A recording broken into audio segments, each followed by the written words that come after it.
Mi papá dijo en la cena, ojalá Mateo fuera nuestro único hijo. Mi mamá, llorando, me llamó más tarde exigiendo dinero. Estoy cumpliendo el deseo de papá, dije. Esta, hija, ha terminado de pagar por ustedes. Ojalá Mateo fuera nuestro único hijo, dijo mi papá en la cena mientras todos asentían. Yo solo sonreí y dije, entonces haré que eso suceda. Esa sola frase puso en marcha un plan que llevaba 6 meses gestándose. Pensaban que mi éxito era un recurso para ellos, pero estaban a punto de descubrir que la hija silenciosa que ignoraban era lo único que mantenía su mundo entero en pie. El pesado aire con olor a antigüedad del comedor de mis padres siempre me hacía sentir pequeña. Era la misma habitación en la que había presentado mis boletines de calificaciones con notas perfectas solo para recibir un distraído, «Qué bien, querida», mientras que mi hermano Mateo era elogiado por marcar un solo gol en su partido de fútbol. Esta noche el aire era más denso, más pesado. Estaba sentada en el extremo más alejado de la mesa, un fantasma en el festín de mi propia familia. Estaba funcionando con las reservas, recuperándome de un brutal proyecto de 3 meses que casi me manda al hospital por agotamiento. Como arquitecta de software, vivía en un mundo de lógica, código y sistemas complejos. Y acababa de liderar a un equipo para lanzar una plataforma que ya estaba en los titulares del mundo tecnológico. Estaba cansada, me dolían los huesos y estaba emocionalmente frágil, esperando solo una noche de conexión familiar simple y tranquila. Mi hermano Mateo era el centro de atención. A sus 30 años, todavía tenía el encanto juvenil que siempre lo había convertido en el centro de su universo. Gesticulaba salvajemente, describiendo su última empresa, una aplicación que prometía revolucionar la industria del paseo de perros. Ya lo había oído todo antes. Sus propuestas siempre eran grandiosas, sus planes de negocio endebles como el papel. Y así, dijo Mateo, levantando su copa de vino, es como se construye un imperio. Mi padre, Ricardo, sonreía radiante. Su orgullo era tan brillante que casi cegaba. Ese es mi chico, un verdadero constructor de imperios, no como algunas personas que, ya sabes, se sientan detrás de una computadora todo el día. Sentí la familiar punzada sorda. Miré a mi madre, Susana, que observaba a Mateo con ojos de adoración, completamente ajena a la indirecta. Decidí permanecer en silencio, picoteando el rosbif de mi plato. Yo era quien no solo había pagado por el vino que Mateo estaba bebiendo, sino también por el techo sobre sus cabezas. Esta casa, en la que mi padre actuaba como el señor del feudo, fue comprada por mi LLC. Las inversiones en la serie de imperios fallidos de Mateo provenían directamente de un fondo fiduciario que yo había establecido y financiado personalmente para uso de la familia. Sabían que yo tenía éxito, pero preferían enmarcarlo como que yo tenía un buen trabajito, mientras que Mateo era el visionario. Simplemente tiene esa chispa, ¿no es así?, intervino mi madre. Todo lo que toca, se siente importante. Ricardo se rió, un sonido fuerte y estruendoso que me puso los nervios de punta. Se reclinó en su silla, palmeándose el estómago. Es verdad. De tal palo, tal astilla. Piensa en grande. Luego me miró a lo largo de la mesa, su mirada despectiva. Sofía, estás muy callada. Cansada de tanto teclear. Mateo se rió disimuladamente. Tranquilo, papá. No todos podemos ser visionarios. Sentí un frío instalarse en mí. Una extraña calma clarificadora. El agotamiento, los años de ser ignorada, la constante falta de respeto casual, todo se fusionó en un único punto de claridad aguda y dolorosa. Ricardo se dirigió entonces a la mesa, que incluía a mi tía y mi tío, quienes siempre asentían. ¿Saben?, dijo, su voz llena de una falsa y jovial sinceridad, Susana y yo decíamos el otro día, ojalá Mateo fuera nuestro único hijo. Las palabras quedaron suspendidas en el aire, succionando todo el oxígeno de la habitación. Mi tía y mi tío asintieron como si fuera la declaración más razonable del mundo. Mi madre sonrió, una expresión suave y cómplice.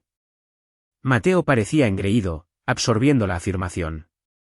Nadie me miró. Era como si ni siquiera estuviera allí, el fantasma en el festín. Los observé por un largo momento. Los vi exactamente como eran.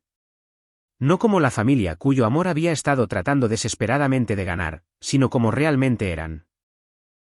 Mi padre, un hombre que vivía en una casa que no era suya, financiado por una hija a la que despreciaba. Mi hermano, un parásito disfrazado de niño de oro. Mi madre, una mujer tan comprometida con la narrativa familiar que vería a su hija ser ejecutada emocionalmente en la mesa y no diría nada. Coloqué mi servilleta cuidadosamente sobre la mesa. La habitación se quedó en silencio, notando finalmente que me había movido. Sonreí. No era una sonrisa triste. No era de enojo. Era la sonrisa tranquila y plácida de una administradora de sistemas que acaba de localizar un error catastrófico en el código. Entonces haré que eso suceda, dije, mi voz uniforme y ligera. Mi padre parpadeó, confundido. ¿Qué dices, querida?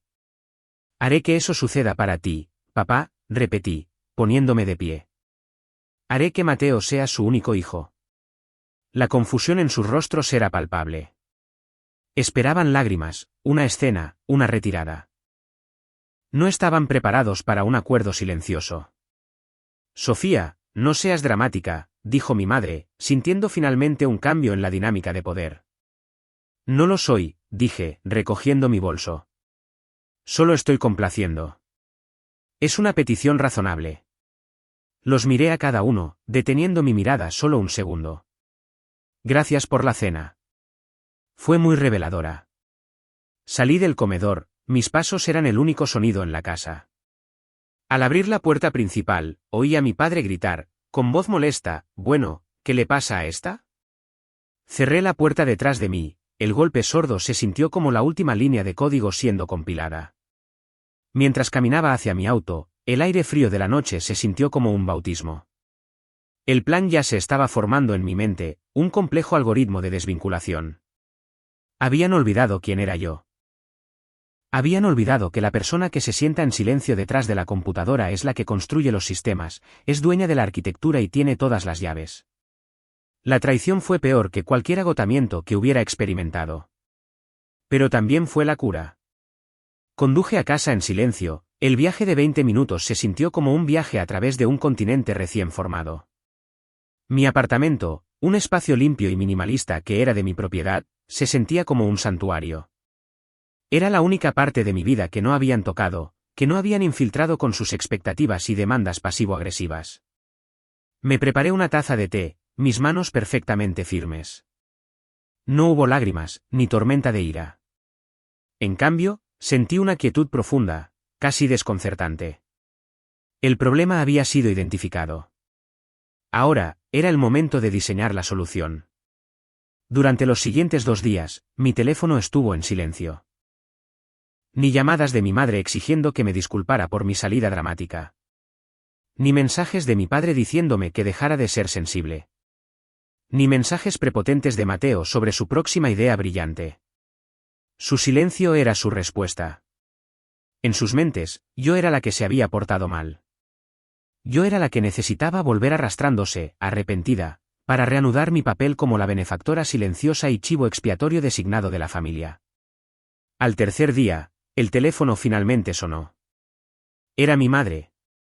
Dejé que sonara 4 veces antes de contestar. Sofía, dijo, su voz cortante. Ni un hola, ni un ¿cómo estás? Hola, mamá, dije con tono neutral. Hubo un suspiro, pesado y fastidiado. Sofía, tu padre está muy molesto. Realmente lo avergonzaste frente a tu tía y tu tío. Ya sabes cómo es él. Sé exactamente cómo es, dije, sorbiendo mi té. Bueno, no puedes simplemente decir cosas así. Sabes que no lo dijo en serio. Lo dijo, repliqué. Y todos asintieron. Tú asentiste, mamá. Ella balbuceó, un ruido de indignación. Solo estaba tratando de mantener la paz. Sabes, Mateo está en un momento delicado con su nuevo negocio, y tu padre está tan orgulloso. Podrías haberlo dejado pasar. Lo dejé pasar, dije. Lo dejé pasar todo. Bien, dijo ella, sin entender en absoluto el significado.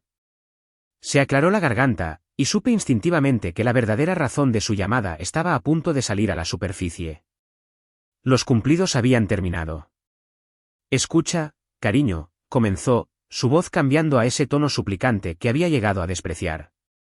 Estaba mirando el calendario, y el alquiler de la oficina de Mateo vence a fin de semana. No has, ya sabes, transferido los fondos para la cuenta familiar todavía. Me quedé mirando la pared. La cuenta familiar era el fideicomiso que había creado, el que financiaba con un generoso depósito de 6 cifras cada trimestre. Pagaba la hipoteca de su casa, la casa que mi LLC poseía, aunque ellos convenientemente lo olvidaban. Pagaba sus autos. Pagaba el apartamento de Mateo y pagaba el arrendamiento comercial de cualquier sede que él pretendiera dirigir. Lo sé, dije.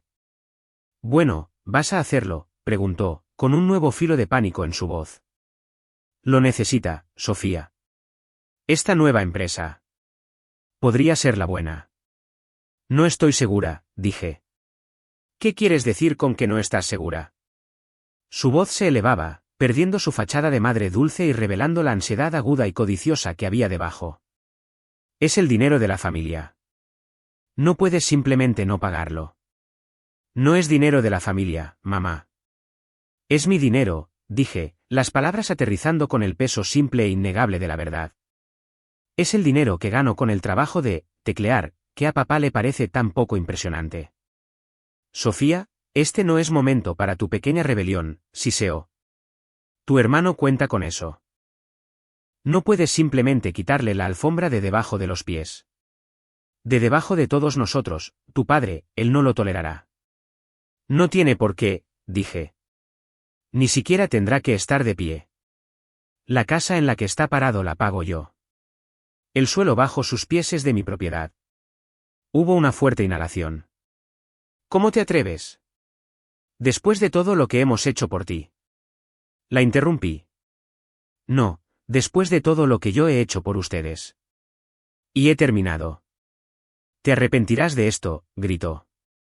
Volverás arrastrándote y nosotros. No lo haré, dije, y colgué el teléfono. Me senté allí mientras la adrenalina comenzaba a desvanecerse, reemplazada por esa misma calma fría y clara. Esta fue la primera prueba, y la había superado. No me veían como una hija. Me veían como un recurso, un cajero automático que no cooperaba. Mi madre no había llamado para disculparse por el comentario más hiriente de mi vida. Había llamado porque un pago estaba retrasado. Abrí mi laptop, la pantalla iluminando mi rostro en la penumbra de la habitación. Mis dedos volaron sobre el teclado, iniciando sesión en mis portales legales y financieros seguros. La arquitectura que había construido era compleja, con firewalls y redundancias diseñadas para proteger mis activos. La había construido años atrás, no porque anticipara este escenario exacto, sino porque mi mente de arquitecta exigía orden y seguridad. Pensaban que solo era una chica emocional teniendo una rabieta. Pensaban que podían presionarme, intimidarme y avergonzarme para que volviera al redil. Creían que tenían todo el poder de la familia, de la culpa, de la autoridad parental. Pero habían olvidado una cosa crucial. Habían olvidado que en el siglo XXI, la persona que escribe el código, posee los servidores y controla los datos no solo tiene un asiento en la mesa. Es dueña de la mesa y de la casa en la que está. La narrativa de mi familia sobre mí era simple y, a sus ojos, conveniente. Sofía era la estable, la práctica. Yo era el engranaje aburrido y silencioso que mantenía en funcionamiento la emocionante máquina. La máquina, por supuesto, era mi hermano Mateo. Esta dinámica se había cimentado cuando yo tenía 19 años. Estaba en mi segundo año de universidad, ahogándome en teoría avanzada de ciencias de la computación. Mientras Mateo, entonces de 16 años, era el héroe del fútbol de la secundaria, yo pasaba mis noches programando. Construí una aplicación, un algoritmo de clasificación de datos de nicho pero increíblemente efectivo para empresas de logística. Se lo vendí a una empresa de envíos de nivel medio por una suma que, para mí yo de 19 años, parecía todo el dinero del mundo. Fue una cantidad que cambió mi vida. Mi primer acto no fue comprar un auto deportivo o un apartamento lujoso. Fue comprarles una casa a mis padres. Habían estado alquilando una casa estrecha y ruinosa, y mi padre, Ricardo, siempre se quejaba de su mala suerte en el mercado laboral. Había sido consultor desde que tengo memoria, un título vago que parecía implicar mucho golf y muy pocos clientes. Vi la venta como una forma de darles seguridad finalmente, de ganarme finalmente ese orgullo profundo y resonante que siempre había anhelado. Creé una LLC y compré una hermosa casa de 4 dormitorios en un buen vecindario. Se la presenté y ellos, por un tiempo, estuvieron extasiados. Pero la narrativa cambió rápidamente. No fue Sofía nos compró una casa. Se convirtió en finalmente conseguimos la casa que merecíamos. Mi contribución fue degradada a una ayudita. A medida que mi carrera despegó, escalando de programadora a desarrolladora senior y luego a arquitecta en una firma de primer nivel, mis ingresos crecieron exponencialmente. Creé el Fondo Fiduciario para la Familia y Empresas, como lo llamé caritativamente. Esta era la cuenta que financiaba, la que pagaba los impuestos a la propiedad y los servicios de su casa, los arrendamientos de sus autos, sus membresías de club. Lo más significativo, se convirtió en el pozo sin fondo del que Mateo sacaba su capital inicial. Mi padre fue el arquitecto de esta mitología familiar. Ricardo era un hombre que exudaba un aire de autoridad del viejo mundo, todo zapatos lustrados y apretones de manos firmes. Hablaba mucho sobre el legado y construir algo. Pero nunca, que yo sepa, había construido nada en absoluto. Veía mi éxito no como mío, sino como un recurso que pertenecía a la familia, para ser distribuido por él, el patriarca. Se sentaba a la cabeza de la mesa, mi mesa, en mi casa, y pontificaba. El trabajo de Sofía está bien, le decía a sus amigos. Buenos beneficios, estable. Pero Mateo es el que tiene la visión. Él es quien va a poner el nombre de la familia en el mapa. Mi trabajo de teclear era una fuente de diversión privada para él, algo nerd e insustancial. No entendía lo que yo hacía y no tenía interés en aprender. Podría haberle dicho que el tecleo, que yo hacía actualmente impulsaba todo el backend de una de las plataformas de comercio electrónico más grandes del país, pero no lo habría entendido. Era más fácil verme como la hija obediente con un trabajo bien pagado y poco glamoroso. Mateo, en cambio, era todo ostentación. Sus empresas siempre eran llamativas, una caja de suscripción de cecina artesanal, un servicio de limpieza de zapatillas a medida, y ahora la aplicación para pasear perros. Todas tenían una cosa en común, estaban terriblemente mal gestionadas y perdían dinero a raudales. Mi dinero. La dinámica era esta, Mateo tenía una idea. Mi padre la declaraba genial. Y yo recibía una llamada de mi madre sobre invertir en el futuro de Mateo. Mis intentos de introducir planes de negocio, de pedir métricas o proyecciones, eran recibidos con ofensa. Sofía, esto es familia, decía mi padre, su voz llena de decepción. No tratamos a la familia como un banco. Se trata de creer. Pero eso es exactamente como me trataban, como un banco. Un banco invisible, insensible e infinitamente recargable. Mi madre, Susana, era la ejecutora emocional. Era la que me llamaba llorando sobre lo estresado que estaba mi padre, o como Mateo estaba a punto de lograr un gran avance si tan solo tuviera un poco más de capital. Manejaba la culpa como el bisturí de un cirujano. Precisa y devastadoramente. Este ecosistema entero, este castillo de naipes construido sobre mi trabajo y su derecho adquirido, era a lo que me enfrentaba. No solo me habían insultado. Habían malinterpretado fundamentalmente la dinámica de poder de los últimos 15 años. Me veían como un personaje secundario en el show de Mateo. Habían olvidado que yo era la productora ejecutiva, la guionista y el estudio entero. Y estaba cancelando el show.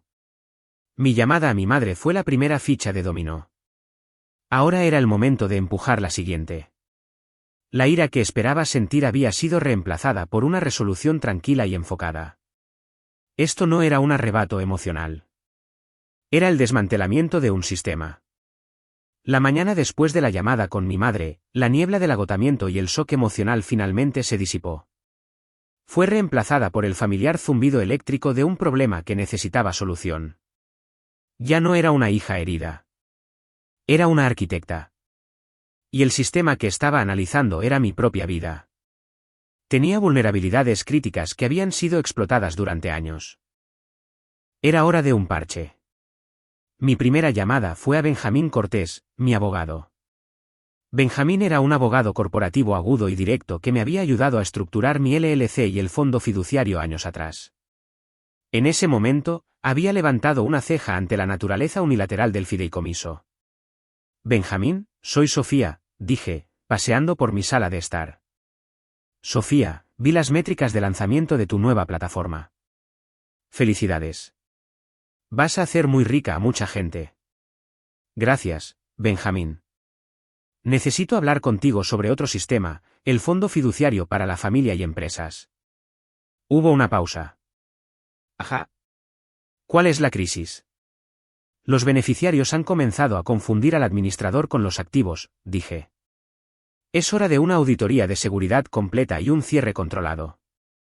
Benjamín soltó un silbido bajo. Entendido. ¿Por dónde empezamos? Empecemos por los activos. Primero, la casa en Willow Creek.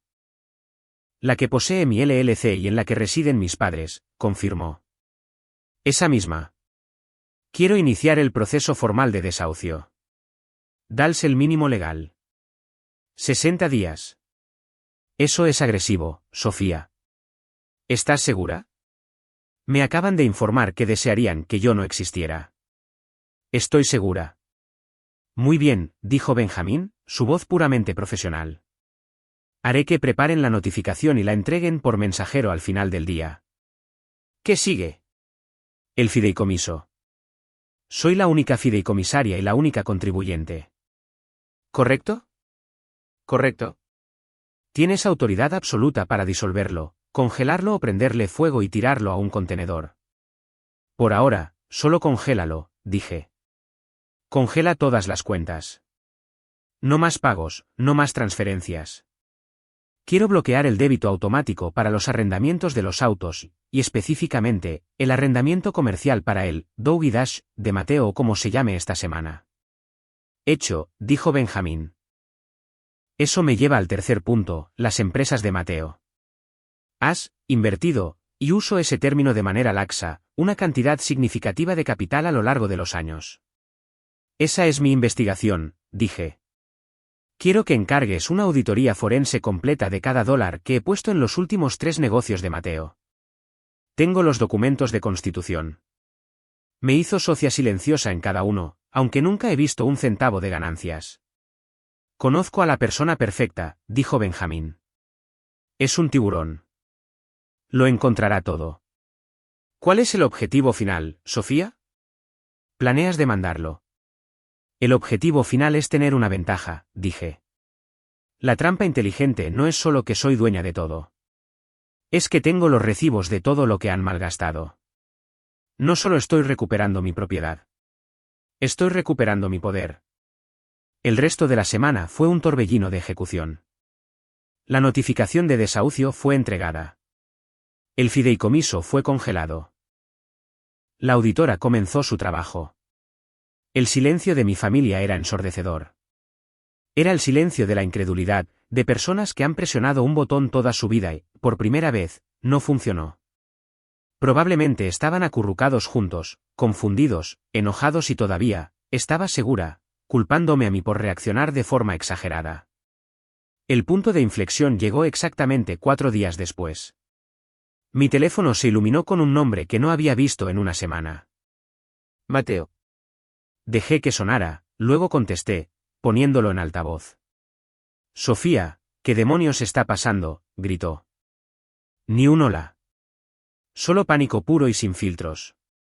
Hola, Mateo. ¿A qué te refieres específicamente? Mi oficina, gritó. El pago del alquiler, rebotó. Amenazan con echarme y mi tarjeta corporativa fue rechazada.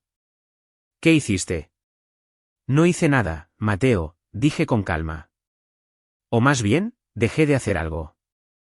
Dejé de financiar el fideicomiso. ¿Qué?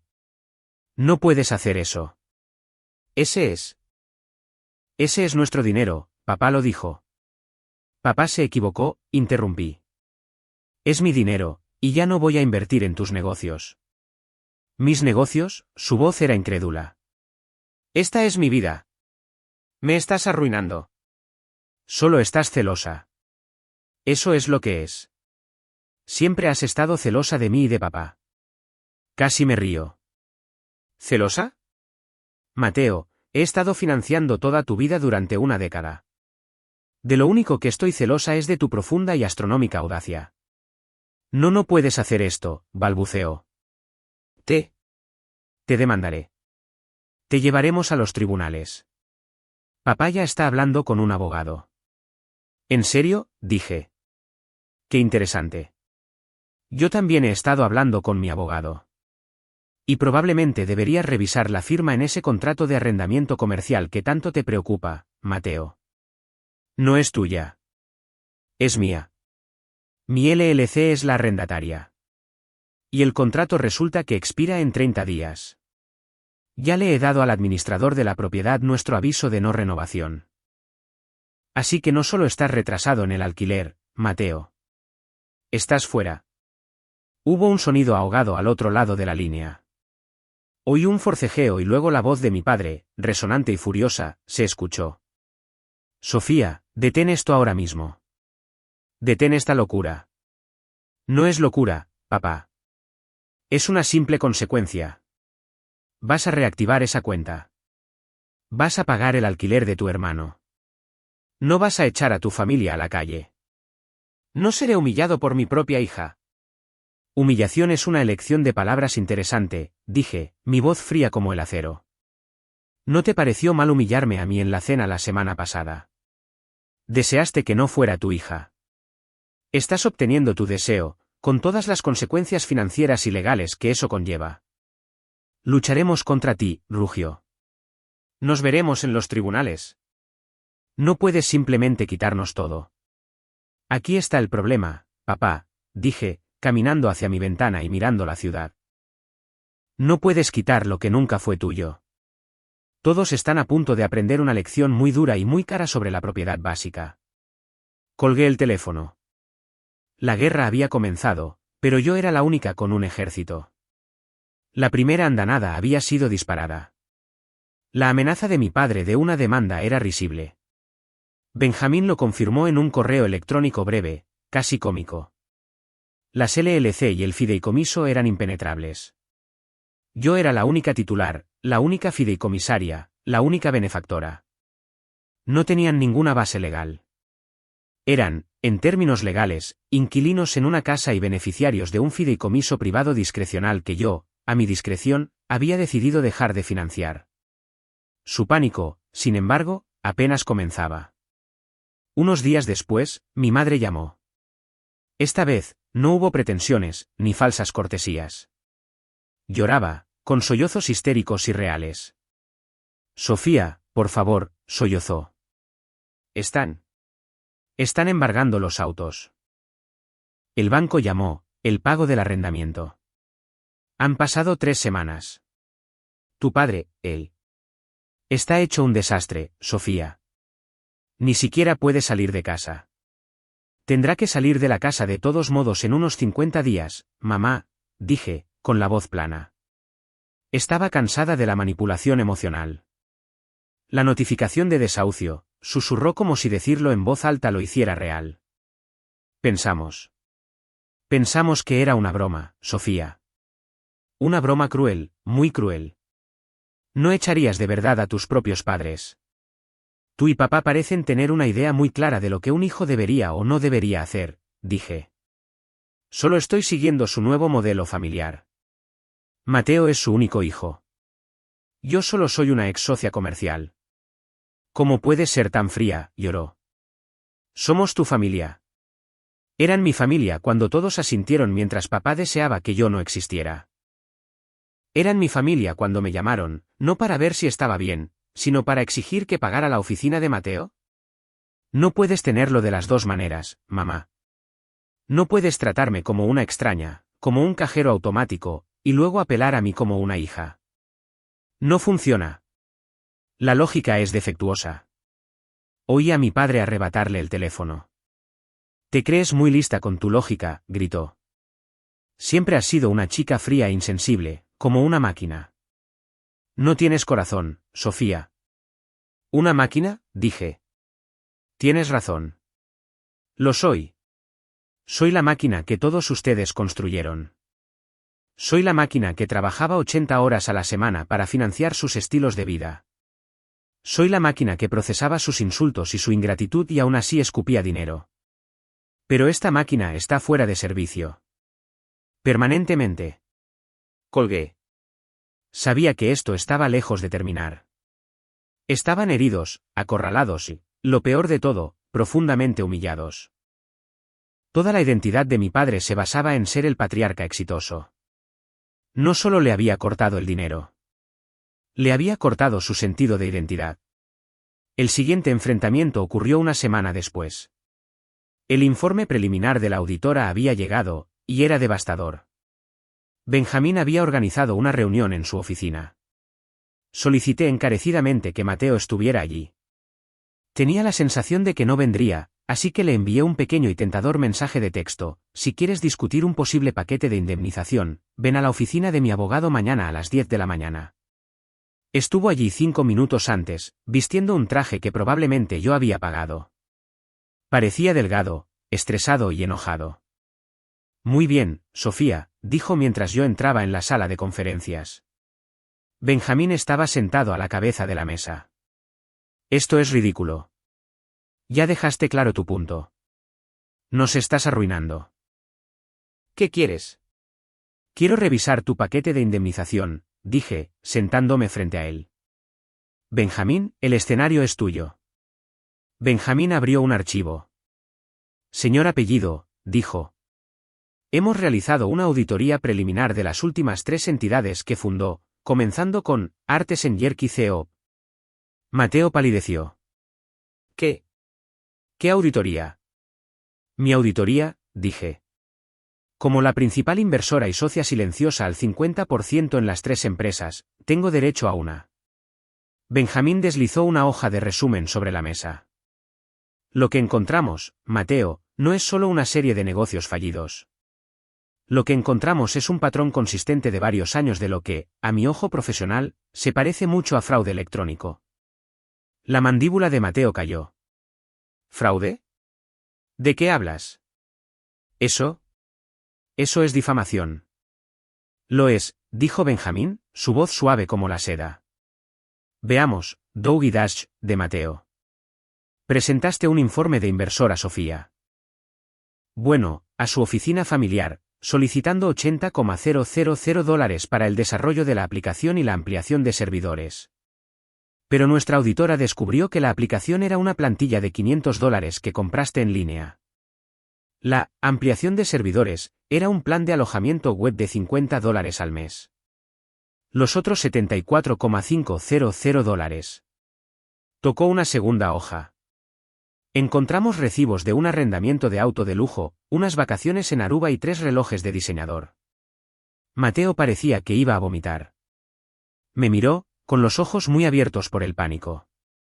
Sofía, yo. Eran gastos de puesta en marcha. Construir la marca. Construir la marca, repetí, mi voz tranquila. Me robaste, Mateo. No solo fracasaste.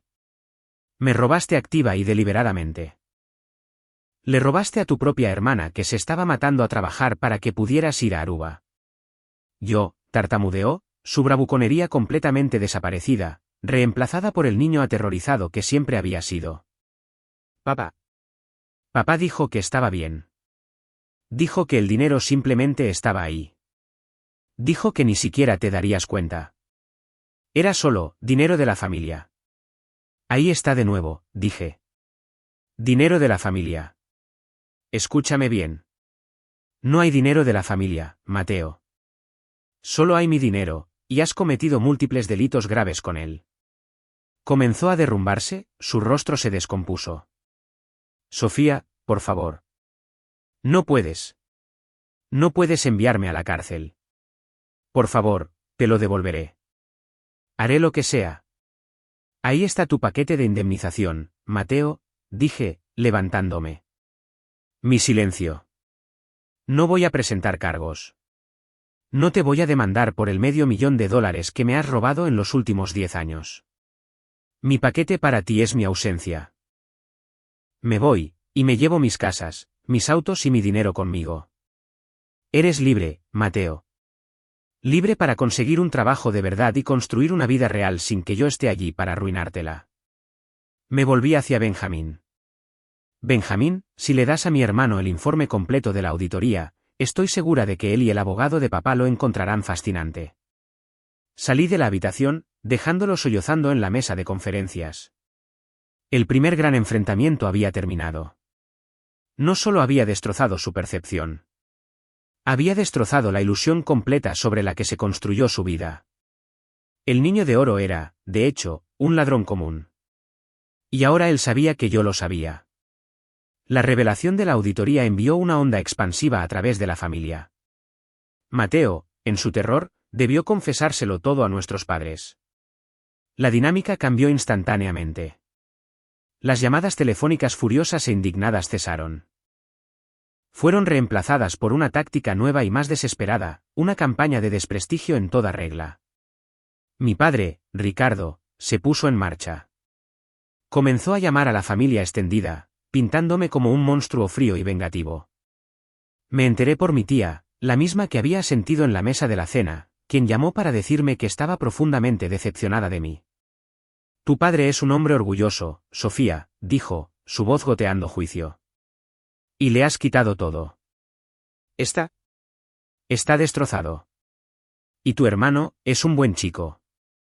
Solo cometió algunos errores. Se supone que la familia perdona. La familia tampoco se supone que desee que uno de sus miembros no exista, tía Carmen, repliqué.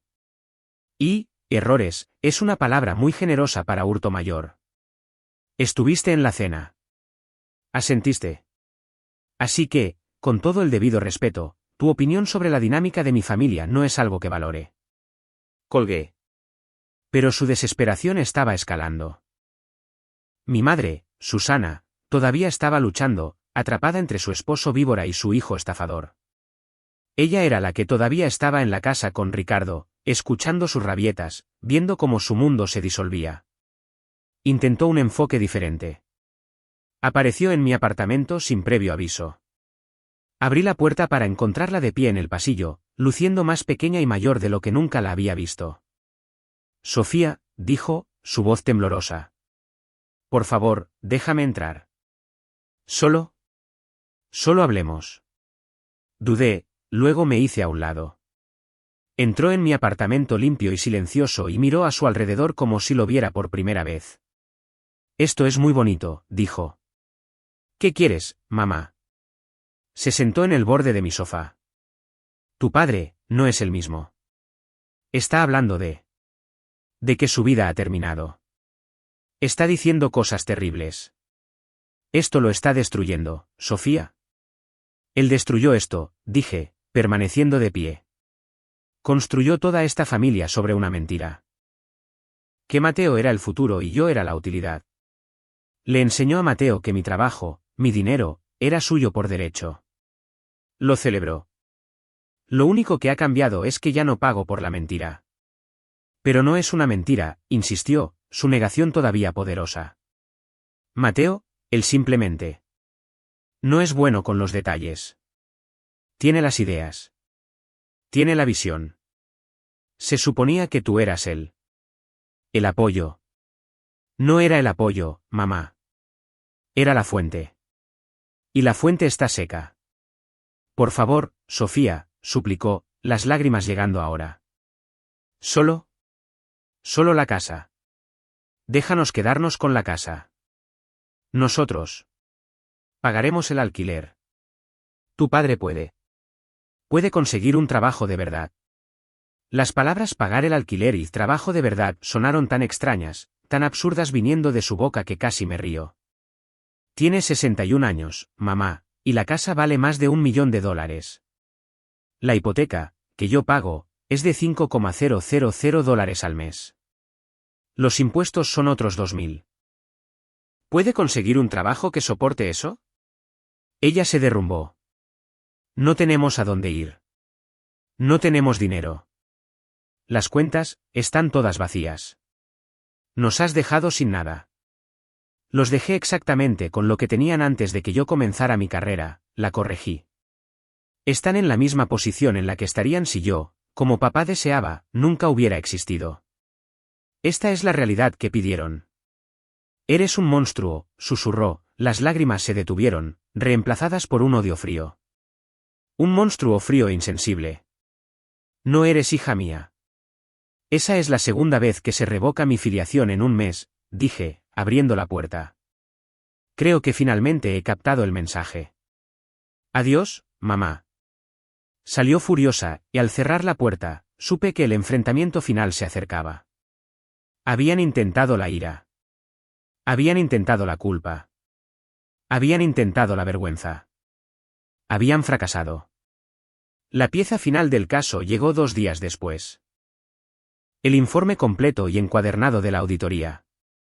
Era peor de lo que pensaba. Mateo no solo había estado robando. En 2 ocasiones, había falsificado mi firma digital en solicitudes de préstamo, utilizando mi nombre y mis activos como garantía. Había cometido robo de identidad. Benjamín fue claro. Esto ya no es una disputa familiar, Sofía. Es un crimen a nivel de delito grave de varios años. Tu hermano podría ir a prisión por mucho tiempo. Sostuve el informe en mis manos. Era esto. La prueba irrefutable. La llave que lo encerraría o, quizás, desbloquearía una verdad final y devastadora. Mi familia todavía estaba en negación, todavía tratando de pintarme como la villana. Necesitaban ver. Necesitaban entender. Me habían empujado de víctima a estratega. Ahora me estaban empujando de estratega a verdugo. La única pregunta era qué forma tomaría esa ejecución. El enfrentamiento final fue establecido, no por mí, sino por mi padre. Con la fecha de desahucio acercándose, a menos de 2 semanas, hizo un último movimiento desesperado y patético. Convocó a una reunión familiar, un término que en nuestra familia significaba un tribunal. Convocó a la familia extendida, tía Carmen, tío David y algunos otros a la casa en Willow Creek. Fue una humillación pública diseñada para acorralarme, para usar todo el peso del juicio familiar para forzarme a capitular. Me envió un texto: nos reuniremos todos en la casa el domingo a las 3 de la tarde, preséntate. Es hora de terminar con esto. Respondí con una palabra: ok. Llegué a las 3 de la tarde en punto. No era la mujer frágil y agotada que había salido de esta casa hacía 6 meses. Tenía la mirada clara, estaba descansada y armada. Llevaba un blazer elegante y bien cortado, y llevaba un maletín. En él estaba el informe de auditoría encuadernado y una copia de la orden de desahucio. Entré en la sala de estar. Era la misma habitación en la que todos habían asentido. Mi padre estaba sentado en su silla de respaldo alto como un rey presidiendo una corte en decadencia. Mi madre estaba a su lado, con los ojos rojos y temblando. Mateo estaba allí, de pie junto a la chimenea, con aspecto demacrado. La tía Carmen y el tío David estaban sentados en el sofá, sus rostros con expresiones sombrías y críticas. Sofía, comenzó mi padre, su voz intentando un tono de autoridad magnánima y herida. Gracias por venir. Estamos todos aquí como familia porque estamos profundamente preocupados por ti. Casi sonreí. ¿Preocupados por mí? Esta campaña contra nosotros, gesticuló vagamente. Esta crueldad, no eres tú, Sofía. Has dejado que tu éxito te envenene. Estás echando a tu propia familia a la calle. Tu madre y yo, no tenemos a dónde ir. Tu hermano, lo has arruinado. Es un buen chico, murmuró la tía Carmen. Todos los chicos cometen errores. Me paré en el centro de la habitación, dejando que todos dijeran lo que pensaban. Dejé que el peso de su juicio llenara el espacio. ¿Han terminado?, pregunté, mi voz cortando el pesado silencio. Mi padre, desconcertado, solo me miró fijamente. Bien. Coloqué mi maletín en la mesa de café y lo abrí. Aclaremos algunas de sus preocupaciones. Primero, esto no es una campaña. Es una desvinculación legal. Ustedes lo llaman crueldad. Yo lo llamo una consecuencia. Desearon que no fuera su hija. Los he complacido. Ahora son simplemente personas que solía conocer. Me volví hacia mi tía y mi tío. Y ustedes, dije, mi voz aguda. Tienen razón. Tía Carmen. He sido envenenada. Fui envenenada durante 34 años por una familia que me enseñó que mi único valor era lo que podía proporcionar. Fui envenenada por la creencia de que si tan solo trabajaba más duro, si tan solo daba más, finalmente sería suficiente. Pero nunca fui suficiente. Solo era útil. Miré a Mateo. Tú, dije, no eres un buen chico que cometió errores. Eres un hombre de 30 años que cometió fraude. Saqué el informe de auditoría de mi maletín y lo arrojé sobre la mesa. Aterrizó con un ruido sordo y definitivo. ¿Qué es eso?, exigió mi padre. Eso, dije, es una auditoría forense completa de los últimos 10 años de inversión en Mateo. Eso es prueba de fraude electrónico. Eso es prueba de hurto mayor. Eso es prueba, y mi voz bajó, de robo de identidad y falsificación. Eso es prueba de que su niño de oro no solo cometió errores. Es un criminal. Falsificó mi nombre en solicitudes de préstamo. Usó mis activos para asegurar fondos para viajes a Aruba y autos de lujo, todo mientras me decía que su negocio estaba fracasando. La tía Carmen jadeó. El rostro de mi padre pasó de rojo a un blanco enfermizo y moteado. Mateo solo miraba el informe como si fuera una bomba. Mientes, tartamudeó mi padre, pero su voz no tenía convicción. ¿En serio? Anda, Mateo. Diles. Diles que es mentira. Diles que no me robaste $500,000. Diles que no falsificaste mi firma. Vamos. Mateo me miró, sus ojos muy abiertos con puro y absoluto terror. Miró a nuestro padre. Abrió la boca, pero no salió ningún sonido. Estaba atrapado. Y en ese momento, se quebró. Él me dijo que lo hiciera, gritó de repente Mateo, señalando con un dedo tembloroso a nuestro padre. Él me dijo que lo hiciera. Dijo que estaba bien. Dijo que ella nunca se enteraría. Es solo dinero. Ella tiene de sobra. Él me ayudó a hacer las solicitudes de préstamo. Dijo que era financiación inteligente. La habitación implosionó. Mi madre soltó un gemido agudo. Mi tía y mi tío miraron a mi padre, sus expresiones de juicio ahora se convirtieron en unas de puro horror y disgusto. Mi padre, Ricardo. Simplemente se desinfló. El rey estaba muerto. La bravuconería, la arrogancia, la autoridad, todo se drenó de él, dejando a un hombre viejo, pequeño, patético y aterrorizado en una silla que ya no le pertenecía. Había sido expuesto, no solo como un matón, sino como un cómplice, un hombre fracasado y celoso que había usado a su propio hijo para robarle a su hija. Tú, susurró mi padre, mirando a Mateo con veneno. Tú, chico débil y estúpido. Y tú, dije, mi voz resonando con finalidad, eres un ladrón, papá. Solo un ladrón común y patético que estaba tan celoso del éxito de su hija que prefirió derribarla y robarle antes que decir una sola vez, felicidades. Recogí la copia de la notificación de desahucio y la coloqué cuidadosamente sobre el informe de auditoría. El desahucio se mantiene, dije a la atónita habitación. Tienen 13 días para desalojar mi propiedad. Si no están fuera para entonces, haré que el sheriff los saque. Me volví hacia mi madre. Mamá, puedes venir conmigo ahora mismo. Puedes dejarlo. Te conseguiré un apartamento. Cuidaré de ti. Pero si te quedas con él, eres parte de esto. ¿Estás eligiendo esto? Mi madre miró a mi padre, este hombre pequeño y roto. Miró a Mateo, que sollozaba en un rincón. Luego me miró a mí, sus ojos llenos de un nuevo y diferente tipo de odio. Un odio hacia la persona que había forzado la elección. Largo, susurró. Largo de mi casa. No es tu casa, mamá, dije, mi voz más suave ahora, teñida de una profunda y profunda tristeza. ¿Nunca lo fue? Cerré mi maletín y salí de la habitación.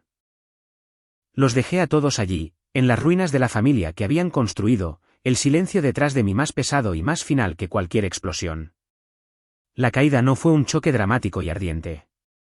Fue un colapso lento, silencioso e inevitable. Pasaron los 13 días. Al 14º día, como prometí, Los ayudantes del sheriff llegaron a la casa de Willow Creek. Mis padres no estaban allí. Se habían mudado en la oscuridad de la noche, dejando la casa en un estado de desorden, muebles volcados, basura en las alfombras. Fue un último acto de desafío mezquino. Me costó una cantidad significativa limpiarla, pero fue el último cheque que escribiría para ellos. Puse la casa en el mercado. Se vendió en una semana. Ricardo y Susana, como supe después por mi tía, se mudaron a un pequeño apartamento de alquiler de un dormitorio a 1 hora de distancia. El shock de su nueva realidad fue profundo. Mi padre, despojado de su estatus, su hermosa casa y sus membresías de club, cayó en una profunda y silenciosa depresión. Mi madre se vio obligada a conseguir un trabajo por primera vez en 30 años como cajera en un supermercado local solo para llegar a fin de mes. Mateo, aterrorizado por ser procesado, desapareció. Se fue de la ciudad, mudándose a algún lugar del oeste y cortó todo contacto con la familia. La amenaza de la auditoría, la prueba irrefutable de sus crímenes, fue una ventaja que nunca tuve que usar. Fue suficiente con que él supiera que existía. Pasaría el resto de su vida mirando por encima del hombro, y eso, decidí, era justicia suficiente. La familia extendida, una vez el coro leal de mi padre, guardó silencio. Habían visto la verdad y la vergüenza fue total. La tía Carmen me envió un breve correo electrónico. Lo siento mucho, Sofía. Nunca lo supimos. No respondí. Para mí, la vida se volvió tranquila. El constante zumbido de bajo nivel de las demandas y decepciones de mi familia, un ruido con el que había vivido tanto tiempo que ni siquiera lo había notado, finalmente se había ido. Fui a trabajar. Vi a mis amigos. Viajé. Invertí el dinero que una vez había canalizado al fideicomiso familiar en cosas que importaban.